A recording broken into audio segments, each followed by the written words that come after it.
De la Espriella escribió que le querían quitar los símbolos que nos unen como colombianos, y ciertamente el señor se adueñó de símbolos de todo un país para hacer campaña. Como puede ver en esta imagen, tiene la camiseta de Colombia, que no tiene ideología política, la bandera de Colombia, que es un símbolo de toda la nación, y detrás un caballo, de nuevo con los colores de la bandera nacional. Este símbolo también se usó en varias de sus publicaciones de campaña. Por eso necesitamos ver cómo se aprobó esta simbología. Para ello visitamos al CNE y consultamos cómo se registró el logo de Defensores de la Patria, lo cual quedó registrado en la resolución 09098 de 2025. En esa misma resolución dice que el CNE basa sus decisiones de acuerdo al artículo 5 de la ley 130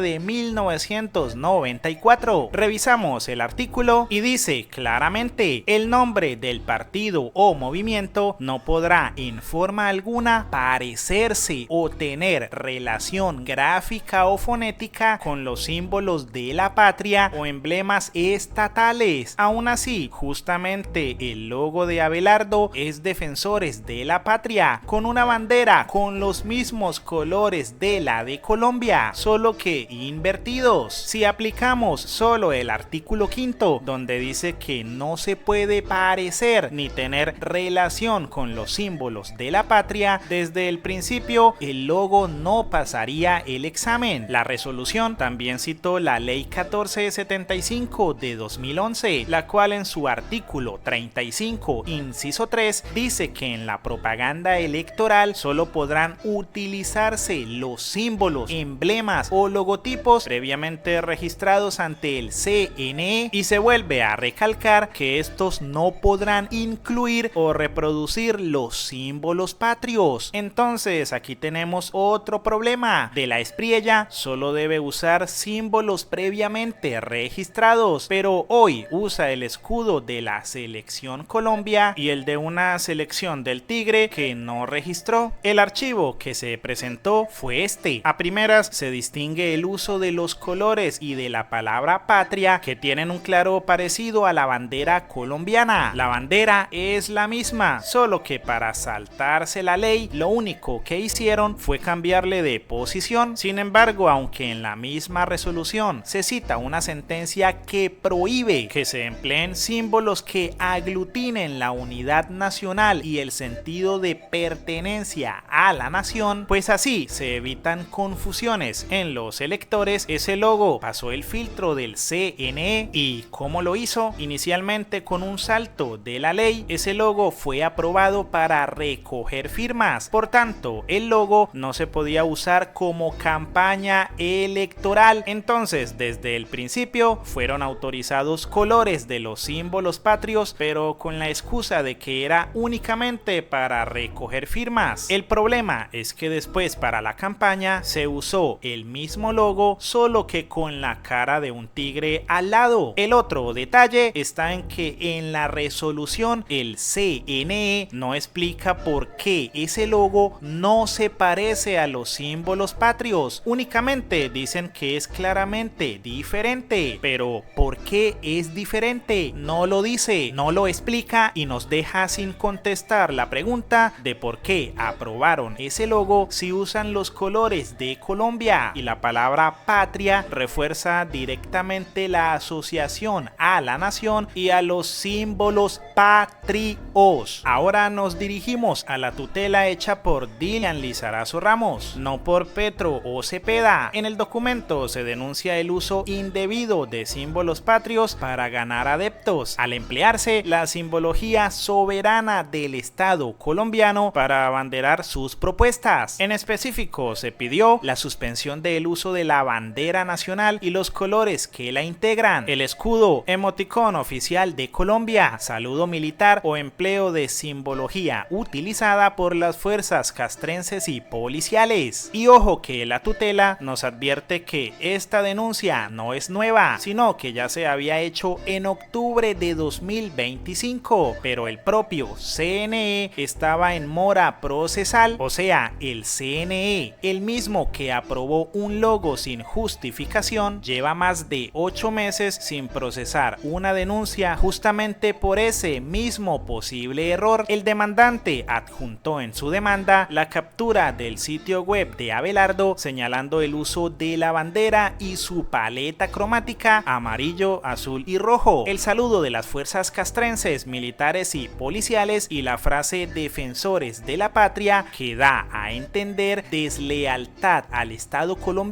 por parte de aquellas personas que no sean afines a esa campaña. También citó esta otra imagen donde se constata el empleo de imágenes alusivas a instituciones militares. Por tanto, tal como lo hemos explicado, se le ordenó a la campaña de la Espriella retirar de su sitio web y redes sociales el empleo de estos símbolos patrios, así como las expresiones firme por la patria y defensores de la patria. Sin embargo, desde la casa de abogados de Abelardo se defienden diciendo que los símbolos patrios son de todos, y sí, justamente porque son de todos, un candidato no puede apropiarse de ellos para una campaña. El abogado Germán Calderón también interpuso una tutela defendiendo a De la Espriella, pero dentro de sus fundamentos jurídicos se justifica diciendo que Petro lo ha atacado y que la orden en su contra le limita las libertades, pero nunca menciona una justificación para que Abelardo sí pueda usar símbolos patrios en su campaña. Entonces, este abogado no ataca el foco principal del problema, sino que se va por las orillas, justificando simplemente que faltan 2 semanas para la segunda vuelta. Este abogado no habla de cómo la campaña se saltó la ley, sino que a pesar de que la ley prohíba el uso de símbolos patrios o elementos parecidos, él quiere que esa ley no exista para que Abelardo pueda tener una supuesta igualdad, libre desarrollo de la personalidad y libre expresión. O sea, quiere que las libertades de Abelardo sean más importantes que las de los otros candidatos que sí cumplieron con la ley, y es por eso mismo que esto le mandó a decir Cepeda.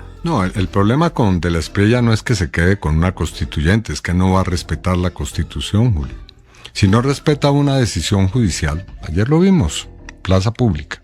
Hay un juez de la República que prohíbe que se usen los símbolos patrios como parte de una campaña, cosa que es muy propio de la manera en como De la Espriella hace las cosas, brincándose todas las leyes y las reglas y utilizando símbolos que son de todos los colombianos para presentarlos como propios de una campaña.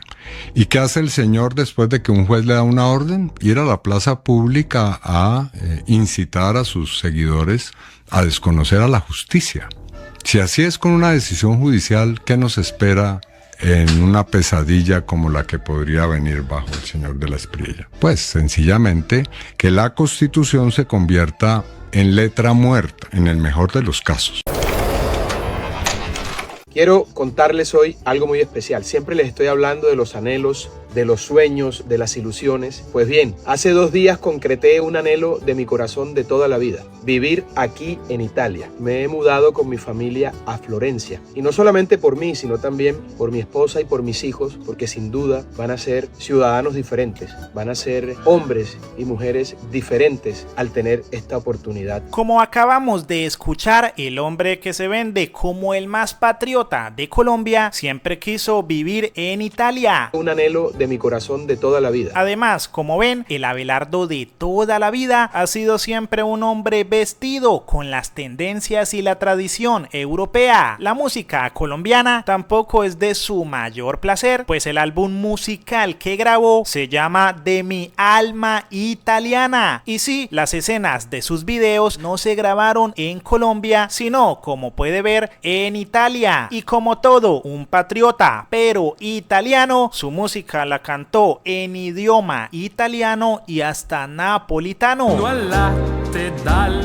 caffè, buongiorno a chi non c'è. Es por eso que hacia De la Espriella se han levantado varios cuestionamientos sobre su verdadero patriotismo. Es más, él mismo dijo en sus redes sociales que sus 4 hijos habían nacido en Estados Unidos. ¿Por qué, si ama tanto a Colombia, no nacieron aquí? Eso significa que ni siquiera sus hijos son colombianos. Por eso, en una fuerte estrategia de marketing, transformaron a De la Espriella de italiano a colombiano, y gracias a Revista Semana se impulsó la falsa transformación. Estas portadas nos muestran el Abelardo de toda la vida, guardando su estilo europeo, limitándose simplemente a una pequeña bandera del país, pero ahora para disfrazarlo de colombiano le pusieron gorra, camiseta de Colombia, cadenas estilo colombiano y manillas de Colombia, pero la pose de su mano derecha fue diseñada para resaltar las manillas, y las cadenas llevan una posición antinatural por encima de la camiseta para que los espectadores vean que tiene cadenas colombianas. En la imagen contamos 6 manillas, la mayoría con los colores de Colombia, pero revisando sus redes sociales, por ejemplo en esta foto de 2021, ninguna de esas manillas las portaba. En esta otra foto podemos confirmar que ese tipo de manillas no iba con su estilo, una escena que se repite una y otra vez. Es más, en su video Buongiorno a te podemos ver claramente que sus manillas no le hacen ninguna referencia a este país. El señor tampoco nunca utilizó gorras, siempre fue amante de los sombreros, pero hoy mágicamente cambió el gusto. En esta otra imagen podemos ver cómo en una pose bastante ficticia quiere mostrar que tiene muchas cadenas al estilo de su patria, pero si revisamos al Abelardo verdadero en una foto de octubre de 2025, notaremos que las cadenas que lucía no son las que lleva hoy. Es más, mientras estuvo fuera del país nunca vimos llevar con orgullo ese tipo de estilo, sino todo lo contrario, cadenas muy delgadas y de metales. También notamos que antes de la campaña su pose era mostrando la mano izquierda, pero hoy hasta cambió de pose para usar la derecha y mostrar sus manillas. Entonces lo que tenemos es a alguien con alma italiana disfrazado de colombiano a la fuerza. Es colombiano pero solo por marketing político. Por eso, tras la primera vuelta tomó fuerza la canción Medellificación. La letra habla de Medellín, pero aplica para un país en el que muchos aún no saben elegir presidente. Eliges a tus presidentes como si fueran tus pretendientes. El 1% dice que la pobreza es mental, que los sueños sí se cumplen, que todos somos iguales. Nacieron ricos y llenas zonas rurales, están lejos de nosotros y ser súper espirituales. Todo está muy caro. Quieren quitarme el río y también la playa. Quieren al barrio mío y que abuelita se vaya. No, no, suelten la bandera, ni olviden el Lolay, que no quiero que hagan contigo lo que te pasó. ¿Qué le pasó? La letra nos responde según el punto de vista del artista con lo siguiente: quieren quitarme el río y también la playa, denunciando la privatización y el control de recursos. Quieren al barrio mío y que abuelita se vayan, refiriéndose a la gentrificación y al desplazamiento de una población que ha vivido por décadas en los barrios. Por eso el uso de personas de gran edad como su abuela. Soy el jíbaro llorando, uno más que se marchó. No quería irse por londo, pero el corrupto lo echó. Aquí se cuenta cómo hasta los campesinos se van del país obligados por la corrupción. También canta para que los puertorriqueños defiendan su identidad y su tierra, al decir: no sueltes la bandera y no olvides el Lolay. No, no, sueltes la bandera, ni olvides el Lolay, invitando a conservar las tradiciones culturales, y finalmente advierte sobre la colonización, el desplazamiento y la pérdida cultural con la frase: lo que le pasó a Hawái. Hawái está a unos 7.700 kilómetros de distancia de Washington, la capital estadounidense. Aún así, es un estado de Estados Unidos, pero no siempre fue así. En los años 1820, Hawái era un reino independiente, pero un tratado permitió a Estados Unidos obtener derechos exclusivos sobre Pearl Harbor, una ubicación estratégica que facilitó su creciente influencia en las islas. En 1893, un grupo que quería anexarse a Estados Unidos, respaldado por la embajada estadounidense, derrocó a la reina, luego de que ella intentara restaurar derechos y poder para la población nativa. Tras el golpe de estado, el embajador estadounidense declaró a Hawái protectorado de Estados Unidos y promovió su anexión, la cual finalmente fue aprobada en 1898 por su importancia estratégica en el Pacífico. Décadas después, en 1959, Hawái se convirtió oficialmente en el estado número 50 de Estados Unidos tras un referendo. Y este párrafo resume por qué Hawái pasó a Estados Unidos: los planes de la reina de impulsar una nueva constitución que permitiera votar a los nativos y reforzar el poder de la corona alarmaron a los cultivadores blancos, que vieron peligrar sus privilegios. Al final, Estados Unidos se quedó con todo, con los ríos, las playas y todo Hawái. La canción describe a Puerto Rico, pero varias personas del sur se sintieron identificadas por situaciones similares en sus territorios. Es por eso que el actor Cristian Ruiz escribió: no quiero que a mi Colombia le pase lo de Argentina. Además, imitó a Bad Bunny cantando un trozo de la canción dedicada a Colombia. Quieren quitarme el río y también la playa. Quieren el gato mío y que los pobres se vayan. Hay que alzar la bandera en cada cantina, que no quiero que a Colombia le pase lo de Argentina. Quedó bien bonito, Norman, ¿no? Lo que ve en pantalla es un mapa con pozos de petróleo y gas en California. Aquí podemos evidenciar una sobresaturación de pozos petroleros. La imagen nos llamó mucho la atención y quisimos ver cómo se ven tantos pozos petroleros de forma más real, y quedamos realmente impactados con las imágenes de Google Earth.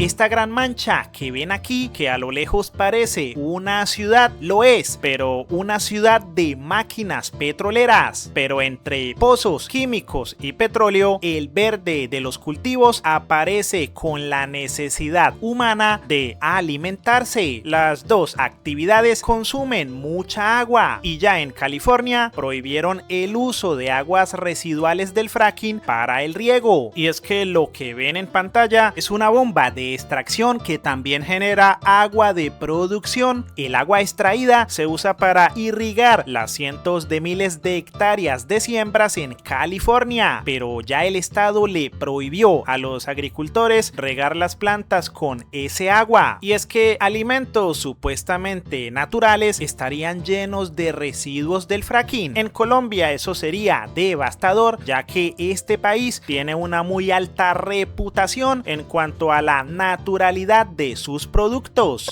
¡Qué rico! Vamos a probar la fruta más rara que en Europa nunca hemos visto.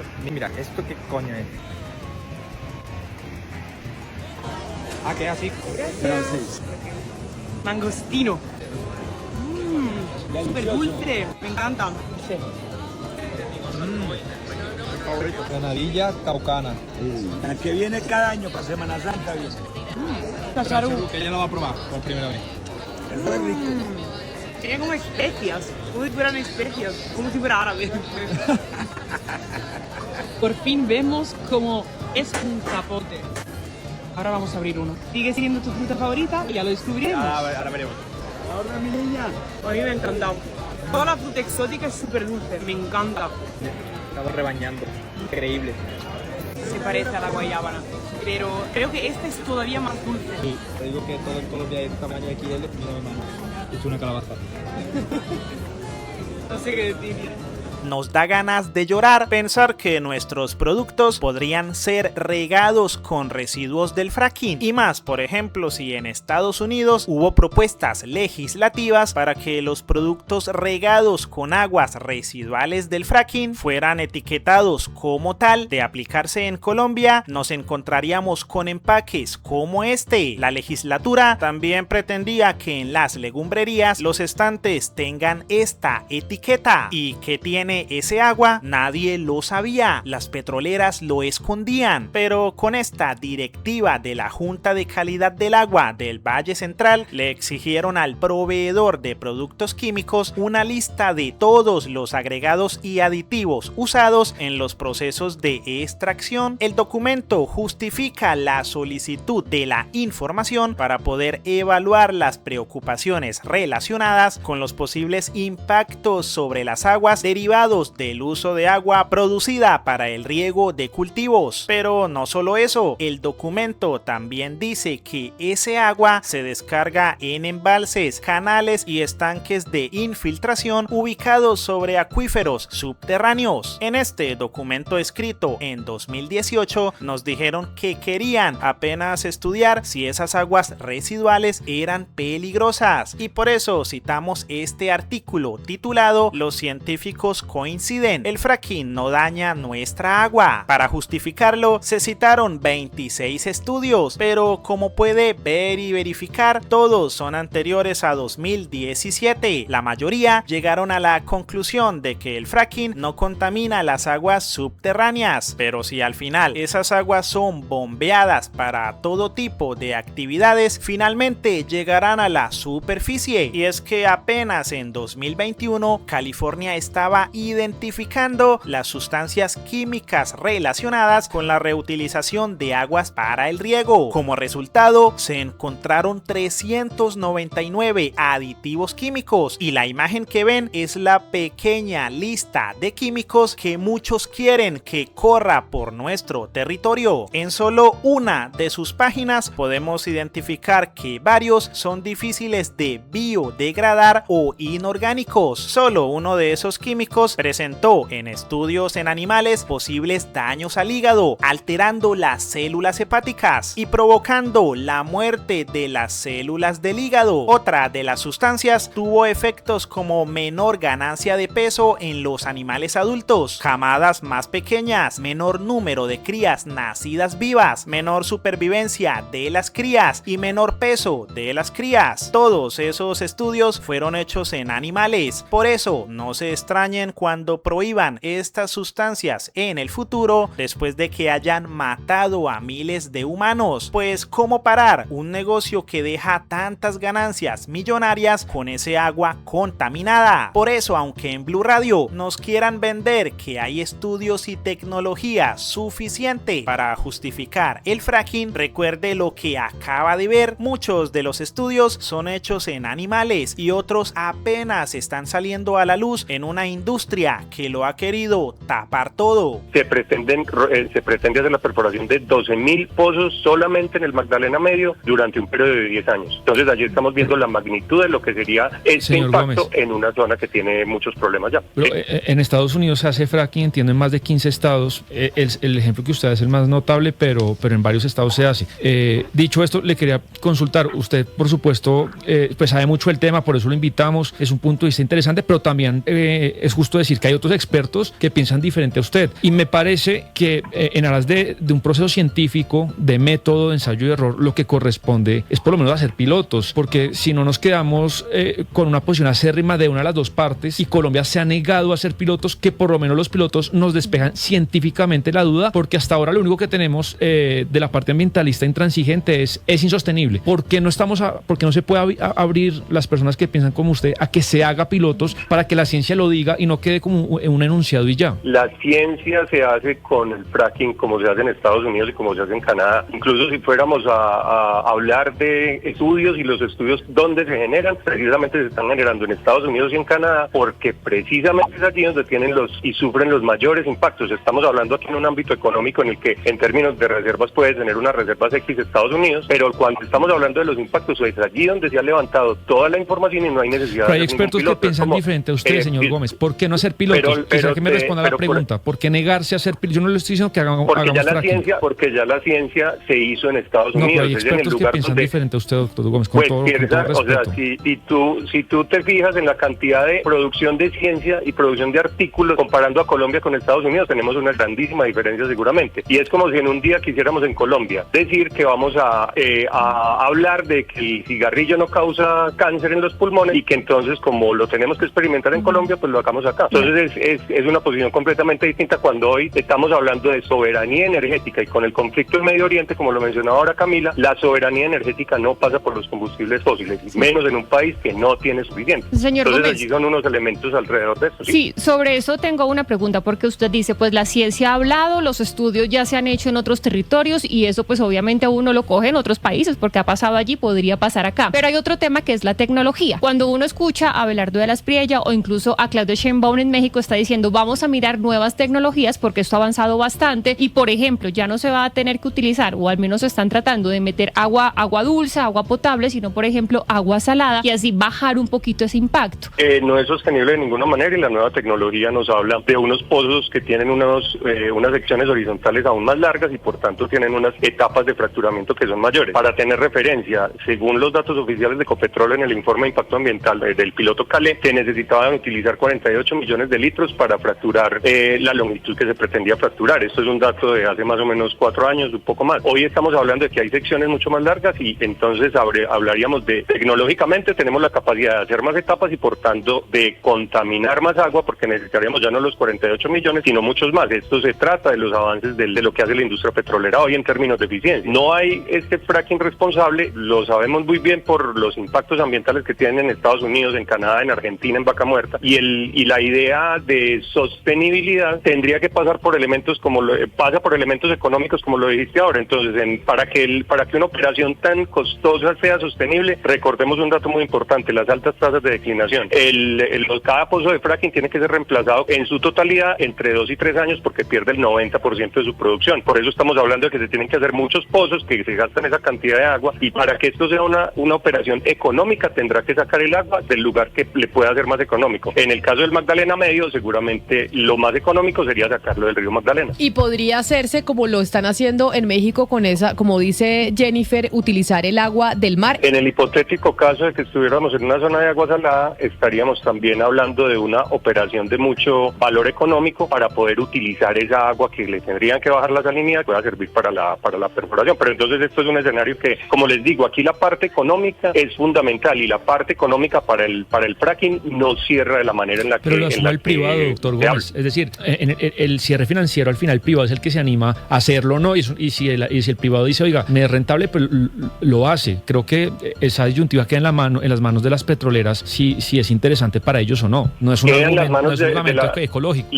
En términos de Colombia estaríamos hablando de que la petrolera que lo asume es Colombia, es Ecopetrol, y al asumirlo Ecopetrol estamos arriesgando precisamente el patrimonio también financiero de la nación. Estamos hablando de que evidentemente las operaciones de fracking generarían, pensar en hacer 12.000 pozos en 10 años es un montón de dinero, sobre todo para empresas operadoras, no para las empresas operadoras, sino para las de servicios que tienen que hacer todos estos servicios, pero las reservas y lo que sería el negocio de Ecopetrol es completamente distinto y podemos tener como referente lo que es el negocio del Permian hoy para Ecopetrol, en el que precisamente incluso con un aumento de la producción en términos de barriles de petróleo equivalente, por la mayor presencia de gas en este momento, no hay un rendimiento económico y ni siquiera se está logrando pagar el proyecto.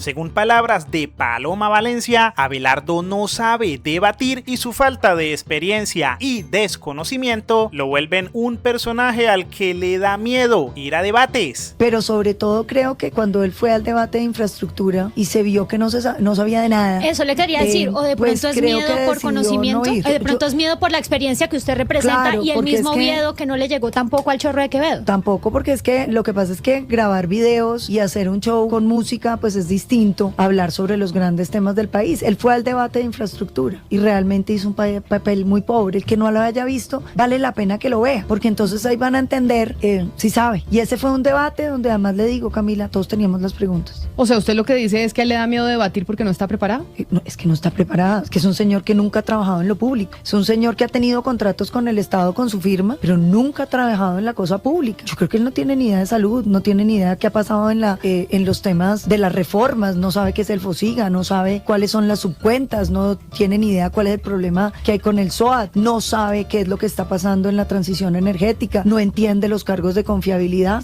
Es que esto no es para llegar a improvisar. O sea, el Estado es un aparato muy complejo y muy difícil de estudiar. Y claro, si usted llega y hace una campaña de 8 meses o 10 meses, pues puede dar titulares, pero entrar en un debate de fondo sobre la política pública exige más tiempo. Con este tema, Paloma quiso desligarse de Abelardo, diciendo que la experiencia de Abelardo es la que ha construido con los bandidos. Yo soy una mujer con experiencia, con una vida absolutamente pulcra, que no ha tenido vínculos con ningún bandido. Lo mismo hizo Vicky Dávila, señalando que la experiencia de Abelardo está basada en la defensa de los bandidos. Abelardo, de 1 a 10. Nunca es nunca, wow. Pero yo no voy a estar del lado de una persona que toda la vida ha vivido de los delincuentes. Él, en su profesión de abogado, toda la vida decidió trabajar para bandidos y ganar mucho dinero y hacerse millonario con los bandidos. Entonces, eso nos separa, Ese mismo problema lo reportó Claudia López en un debate de Teleantioquia. El señor Abelardo de la Espriella, que debería estar ahí y no está, porque es otro que no pone la cara, no solo tampoco tiene experiencia en gobernar nada, sino que además ha dedicado su vida a ser el defensor de la mafia. Si alguna ciudad y departamento han padecido la mafia, el rigor de su abuso, de su criminalidad, de su extorsión, de la criminalización que generan en los barrios, es Medellín y Antioquia. No hay derecho a que un defensor de la mafia, de sus rentas, de su abuso, un lobista de los mafiosos, pretenda ser presidente de Colombia. Pero Abelardo defendió su falta de experiencia de la peor manera, diciendo que Petro ha gobernado mal y que supuestamente Donald Trump y Milei lo han hecho bien. ¿Cómo ser un buen presidente sin esa experiencia? El señor que hoy gobierna Colombia fue concejal, fue diplomático, fue representante a la Cámara, senador de la República y alcalde de Bogotá. ¿Ha servido para algo esa experiencia? No. Ahí está. Eso no asegura nada. Mira, lo mismo decían del presidente Trump. Ay, mira cómo está Estados Unidos. Decían lo mismo el presidente Milei. Mira cómo lleva a la Argentina. Al contrario, esa falta de experiencia que supuestamente recalcan en Aida Quilcue fue tratada de forma muy inteligente por Gustavo Bolívar. Pero lo que pasa es que en el mundo hoy, digamos, no tener títulos no significa que uno no sea educado. Es muy distinto. Digamos, de hecho, las grandes empresas en el mundo ya no exigen títulos. Las grandes empresas en el mundo lo que hacen es unos exámenes de admisión. Si yo quiero tener aquí en la mejor empresa de software del mundo a un tipo que me desarrolle tal programa, yo no le digo dónde estudió, sino, amigo, que hay un examen de 100 preguntas, contéstelo. Sacó 90, así no tenga primaria, lo van a contratar. Porque hay, aparte de la educación formal, que es muy necesaria en un país, también hay saberes y hay gente autodidacta. Y en un caso de una indígena que vivió tal vez en un pueblo donde no había universidad, pues ella llegó a ser gobernadora de miles y miles, cientos de miles de indígenas como mujer. Quiere decir que tiene un carácter que para que la elijan los indígenas siendo mujer, pues es que merece un reconocimiento y tiene unos saberes ancestrales. Y ella es una mujer sabia. Los indígenas que han llegado a esas instancias, ella es una mayora, es una gobernadora, pues tiene inteligencia ancestral, una sabiduría pues que la hace merecedora de ese liderazgo. Entonces eso no tiene que ver nada con lo otro. Porque mira, yo no he estudiado economía, pero tú me paras a mí hablar con el economista que quiere y le debato aquí si quieren en estos micrófonos lo que quiera del país en economía. Yo nunca estudié economía, pero fui presidente de la Comisión Tercera del Senado. Aprendí ahí. Fui miembro de la Comisión Tercera del Senado, que que es la Comisión Económica 4 o 5 años. Obviamente yo tengo un bagaje en economía muy grande y yo no tengo título en economía, pero yo, páreme aquí incluso al ministro, al vicepresidente de Abelardo y le debato lo que quiera. ¿Cómo él no le puede debatir a la vicepresidenta en temas de derechos humanos, de víctimas, de sustitución de cultivos? Porque ese es el tema de ella. Entonces cada uno maneja unos temas, pero lo que le digo es el carácter para poder formar equipos. Pero el vicepresidente de Abelardo lo defendió mal. Para criticar a Aida, descalificó su supuesta falta de experiencia, pero para poder descalificarla, criticó la falta de experiencia que justamente tiene su candidato presidencial. O sea, sin darse cuenta, nos estaba diciendo que Abelardo no está preparado para ser presidente. Escuchen sus palabras e imaginen que van dirigidas para De la Espriella. Es importante para un dignatario que tenga estudios superiores de maestría, doctorado, que esté preparado, o realmente no importa. Mire, yo no creo que sea un tema de títulos. El problema no es un título. El problema es experiencia y conocimiento de la cosa pública. El problema es conocimiento y experiencia para gerenciar un país. Es que aquí no estamos llegando a cualquier organización o cualquier entidad o a cualquier espacio. Aquí estamos llegando a gobernar Colombia con todas las complejidades que tiene hoy el país. Y para eso sí que se necesita experiencia y sí que se necesita conocimiento de la cosa pública.